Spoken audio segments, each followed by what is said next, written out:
Okay, welcome to another edition of Real Estate Investor Talk, and I'm here with Ipeleng Mkhari. Yeah. So tell us, where did your property business journey start? Because where did Motsing start? So very interesting. So we started off not as property players, but we started Right. off as service providers to the property industry. Okay. 1998, I worked for an organization, a family-owned business that was essentially promoting and selling and installing CCTV solutions. I then decided to leave that company, and I asked them if I can leave with the particular business that we had started, and it was essentially a joint venture, BEE partnership. Right. And so in 98, I started this journey of looking for clients who were primarily either landlords or managing agents, property managers, or facilities managers. It took about 4 years, and we did our first transaction in the property industry. That was in 2002. Right. When Marriott Property Services approached us to say, well, one of their key clients is wanting them to address the transformation gap.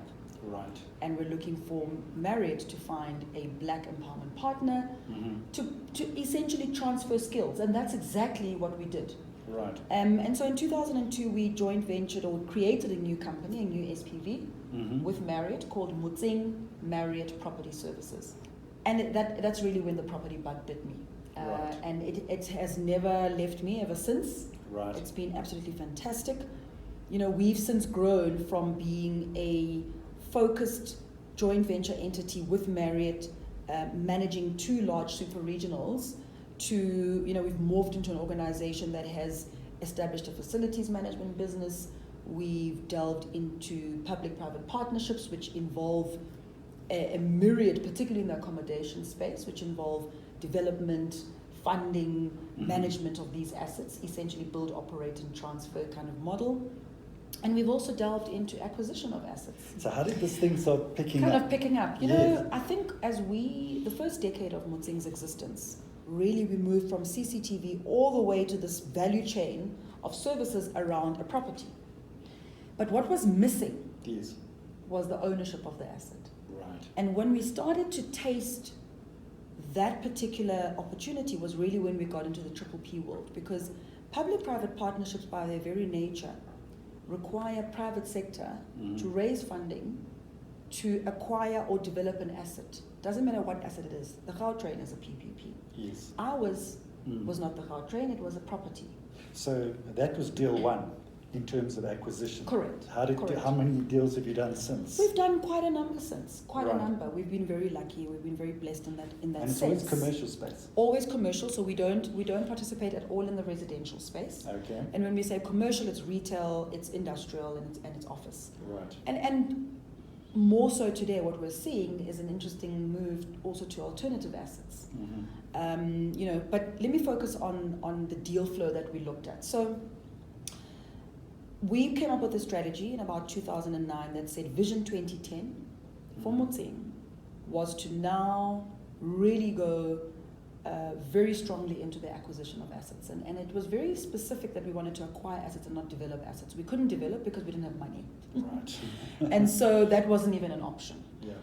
But we could acquire, and we could acquire based on the very good policies that the DPW, Department of Public Works, had at the time. And the policy really said this. It said, if you have got a lease with the Department of Public Works, and you happen to be 30% black owned, or 51% black owned, or 100% black owned, we have a stratified strategy that says, if you're 30%, you'll get a lease of so many years. But if you're 100% black owned and you want to get into this industry, we will then, you know, give you a lease of 9 years and 11 months. Right. That's a 10-year lease. A 10-year lease. Great lease there. That's fantastic. So we've built and amassed the capacity to manage a property.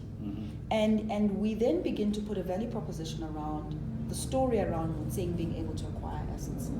And we start knocking on doors, literally, as we've always done as entrepreneurs.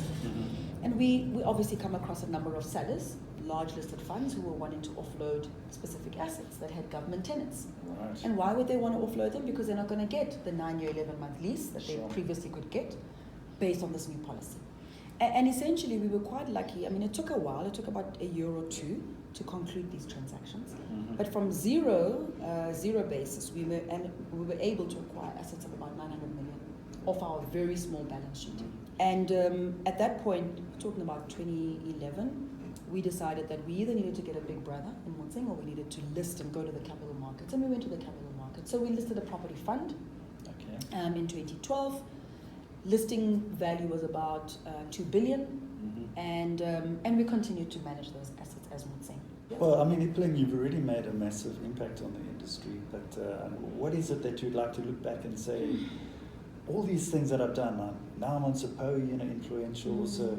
One of the greatest things that I would like to at least have imparted or have influenced is the exposure to this industry, particularly for a lot of people who are on the periphery. Right. Who today, a young person who's 15 today, sitting in a classroom, writing their grade 10 exams, I'd like them to know that you have a potential career in the commercial property space in this country. That to me, I would be a happy person if I knew that was the little legacy that I could leave. That's wonderful. I think you've left such an inspirational note, Ipeleng. Thank you very much for your opportunity.